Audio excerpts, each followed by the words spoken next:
Hi again then guys, and welcome to episode 22 of Quattroporte, the review series for the sports saloons or sedans and super saloons of Gran Turismo 6. And in this episode we're featuring another one of my personal favourite cars in the game, definitely one of my favourite four-door cars that are currently featured on Gran Turismo. Not quite an obvious choice of sports saloon, certainly not a super saloon, fairly obviously, but even though it is a very, very good sports saloon, this car is very easily overlooked. It's the Mitsubishi 1983 Lancer. Now, it's not an Evo as such, but it essentially could well be an Evo in all but name. It's actually called the Intercooler Turbo Lancer.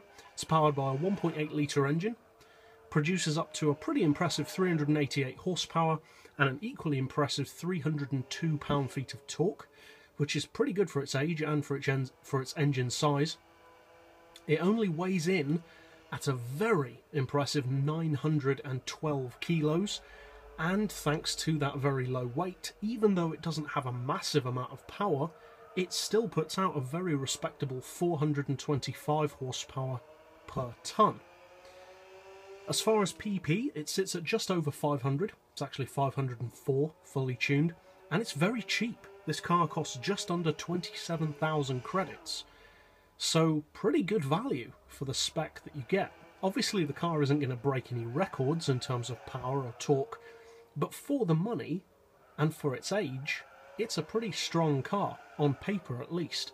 But the question is, does that on paper spec equate to its actual driving ability? Because it's all well and good having impressive numbers, but if you can't get those numbers to the road, it's not much use. After all, the Jay Leno tank car has a massive amount of power and torque, but it doesn't mean it's going to be amazingly competitive. So, is this car competitive? Well, yes, in its own way, it is.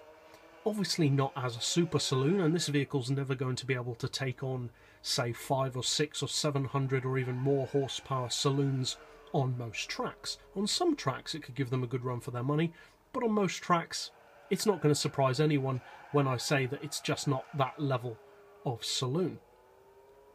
But as a sports saloon, it's a very good car.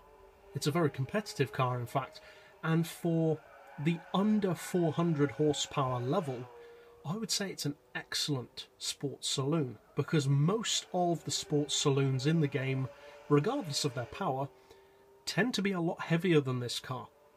So at that horsepower and that PP level of just over 500, there's very little which can challenge this car in terms of weight, and especially power to weight ratio. Now, around the track, it doesn't handle like a traditional Lancer. For a start, it's not all-wheel drive, it's rear-wheel drive. But in some ways, that's actually better, because if it was all-wheel drive, it would of course be heavier, and it just doesn't really need the all-wheel drive, because the rear-wheel drive chassis on this car is excellent. And overall, I would say this car actually handles more like something from Nissan than a Mitsubishi.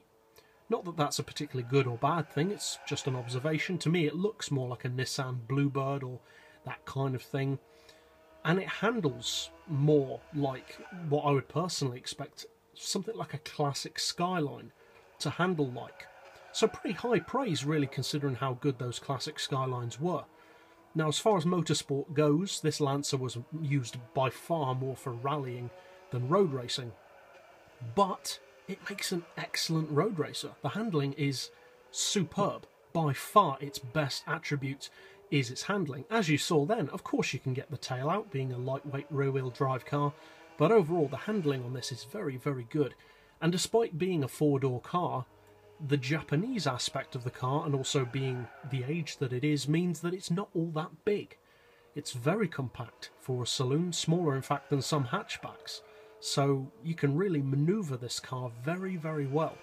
It's also a lot easier to drive than many other sports saloons. It doesn't have the torque steer of a front-wheel drive, but it also doesn't have the heaviness of an all-wheel drive. So it's a pretty good car, I would say, overall. It sits in its own little niche very, very well. It's not the kind of car that you'd take out to beat a BMW M5 or a Mercedes C63, obviously, but to take on pretty much any lower level sports saloon, it's an excellent choice to go for, and it can get around the Nürburgring or other tracks in pretty decent lap times. So, overall, if you're looking for certainly an alternative to the more modern choices that very, very few people actually use and appreciate, that is a very quintessentially 80s car with that kind of classic, almost Volvo turbo kind of look to it, then the Lancer is one of the best choices you can go for, and it has the advantage as well of being significantly more powerful than many of its contemporaries. So, that's it for this episode. I'll see you guys next time, and as always, thanks for watching.